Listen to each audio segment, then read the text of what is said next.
ప్రతిసారి ఎవరినో ఒకరిని అడగడం, వాళ్ళు ఏదో కొంచెము దానం ఇచ్చినట్టుగా ధర్మం చేసినట్టుగా వ్యవహరిస్తే మా జీవితాలకి ఇంతేనేమో అని మేము అనుకునే వాళ్ళం.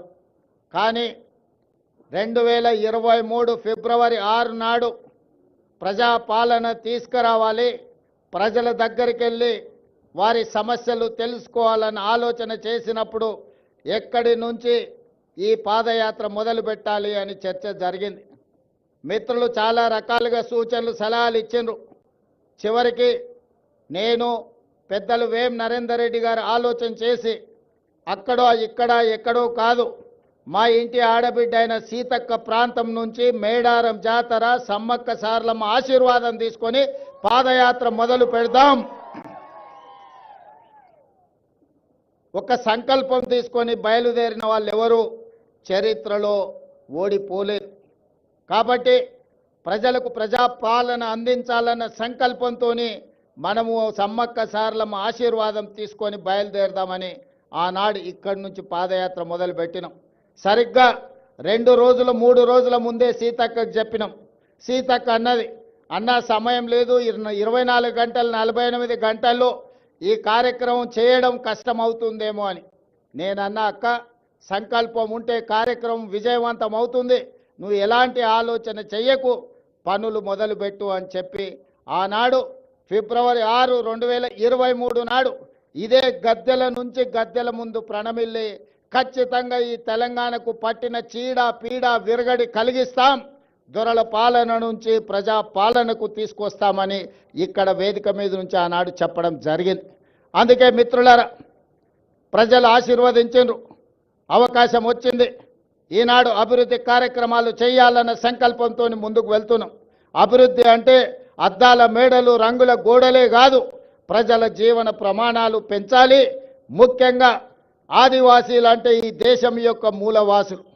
ఆ ఆదివాసీల యొక్క, గిరిజన సోదరుల యొక్క, లంబాడి సోదరుల యొక్క అభివృద్ధిని ఏ ప్రభుత్వం అయితే భుజాల మీద మోస్తుందో అదే ఆ ప్రాంతం యొక్క ప్రజల యొక్క అభివృద్ధి అని నేను సంపూర్ణంగా విశ్వసిస్తున్నా. అందుకే ఈనాడు ఆదివాసీ ప్రాంతాలలో, తండాలలో, గూడాలలో, మారుమూల పల్లెల్లో వాళ్ళ యొక్క సంక్షేమానికి, వాళ్ళ యొక్క అభివృద్ధి కార్యక్రమాలకి ఈరోజు ప్రభుత్వం ప్రణాళికలు అందిస్తుంది. ఈరోజు ప్రతి నియోజకవర్గానికి 3500 ఇండ్లు, 4,50,000 ఇందిరమ్మ ఇండ్లు పేదోళ్ళకు అందించిన తర్వాత మరి ఆదివాసీలు గిరిజనులకు సరిపోవడం లేదు అని నా దృష్టికి ఎమ్మెల్యేలు తెస్తే ఐటీడీఏ ప్రాంతాలలో అదనంగా గిరిజనులకు, ఆదివాసీలకు మళ్ళీ 22,000 ప్రత్యేకంగా ఇండ్లు ఇచ్చి ఆదివాసీ బిడ్డలు ప్రతి వాళ్ళు సొంత ఇంటిలో ఉండాలి అని మన ప్రభుత్వం ఈరోజు ప్రణాళికలు తీసుకున్నది.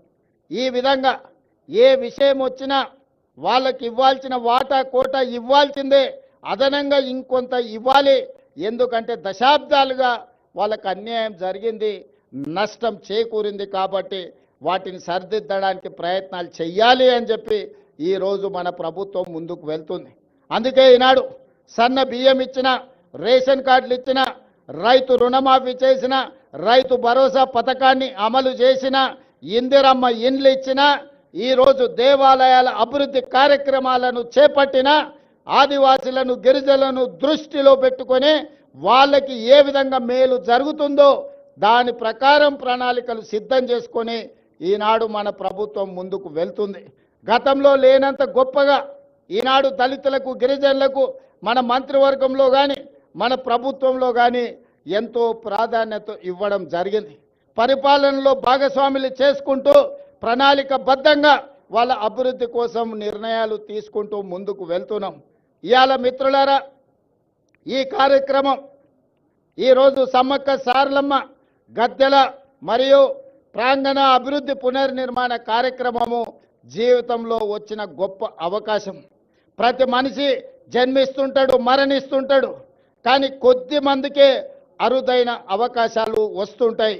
ఈనాడు నాకు, మా సీతక్కకు ఒక అరుదైన అవకాశం సమ్మక్క సారలమ్మ గద్దెలు మరియు ప్రాంగణ పునర్నిర్మాణం. ఈ జన్మలో దక్కిన గొప్ప గౌరవం. సీతక్క చెప్పినట్టుగా తన జన్మ ధన్యమైంది.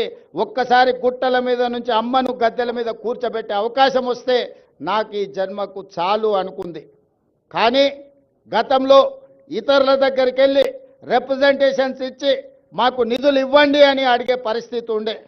ఫిబ్రవరి 6, 2023 నాడు ఇదే ప్రాంతం నుంచి నేను చెప్పిన, రాబోయే రోజుల్లో ఇతరులను యాచించడం కాదు, సీతక్కనే సంతకం పెట్టి నిధులు మంజూరు చేస్తుంది, సీతక్క ప్రభుత్వంలో భాగస్వామి అవుతుంది అని ఆనాడు చెప్పడం జరిగింది.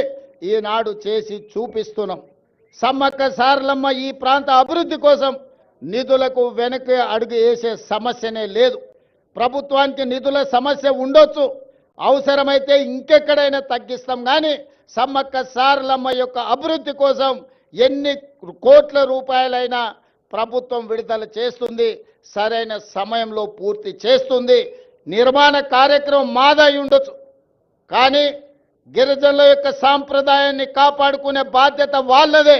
అందుకే ప్రభుత్వం ప్రణాళికలు రచించి ప్రభుత్వమే నిర్మించడం కాదు, ప్రణాళికల్లో ఆదివాసులను భాగస్వాములను చేసినాం. సాంప్రదాయాన్ని పరిరక్షించడంలో ఆదివాసీలను భాగస్వాములను చేసినాం. రేపు జరగబోయే పునర్నిర్మాణంలో కూడా ఆదివాసీలను భాగస్వాములను చేస్తున్నాం. అందులో ఉండే రీసెర్చ్ స్కాలర్స్ని, అదేవిధంగా సాంప్రదాయాన్ని కొనసాగిస్తున్న వాళ్ళ వారసులను అందరినీ కూడా ఇందులో భాగస్వాములను చేసినాం. మామూలుగా సిమెంట్ కట్టడాలు కడితే అత్యధికంగా 100 సంవత్సరాలు మాత్రమే ఉంటుంది. సిమెంటుతో కట్టిన ఏ కట్టడం దాని జీవన ప్రమాణము, జీవిత కాలము అత్యధికంగా 100 సంవత్సరాలు. కానీ రాతి కట్టడాలతో కడితే వందల వేల సంవత్సరాలు ఉంటుంది. దానికి ఉదాహరణే మీ ప్రాంతంలో ఉన్న రామప్ప దేవాలయం. రుద్రదేవుడు ఆనాడు కట్టిన దేవాలయం 800 సంవత్సరాలైనా యునెస్కో లిస్టులో ఈరోజు చేరింది అంటే రాతి కట్టడాలతోని, గొప్ప నగిశీలతోని రామప్ప మందిరం కట్టిండు రుద్రదేవుడు. కాబట్టే ఇయాలటికి అది చరిత్రలో నిటారుగా నిలబడ్డది. అందుకే అధికారులు సిమెంటుతో ప్రతిపాదనలు తెచ్చిన సిమెంటు కట్టడాలు వద్దు, రాతి కట్టడాలతోనే కట్టాలి. రాబోయే 100 సంవత్సరాలకు సమ్మక్క సారలమ్మ మందిరం, గద్దెలు, ప్రాంగణం ఆదర్శంగా ఉండాలి, ఈ ప్రాంతంలో అభివృద్ధి జరగాలి అని ఈరోజు ప్రతి కట్టడం రాతి కట్టడాలతోనే కట్టాలని ఈరోజు నిర్ణయం తీసుకున్నాం. అందుకే ఇదొక గొప్ప కార్యక్రమం, జీవితకాల అవకాశం. ఈ గొప్ప కార్యక్రమంలో మీరందరూ భాగస్వాములు కావాలి, మీ అందరి ఆశీర్వాదం కావాలి ప్రభుత్వానికి. మేము మిమ్మల్ని మనులు మాణిక్యాలు అడగడం లేదు. ప్రజల యొక్క ఆలోచన, ఆదివాసీ సోదరుల యొక్క కోరిక మేరకు ఈ ప్రభుత్వం ఈ ప్రణాళికను తీసుకొని వచ్చింది. 100 రోజుల్లో ఈ పనులన్నీ పూర్తి చెయ్యాలి అని ఈనాడు ప్రభుత్వం టార్గెట్ పెట్టుకొని పనిచేస్తుంది. జనవరి 28 నుంచి జనవరి 31 వరకు ఏదైతే ఈ సమ్మక్క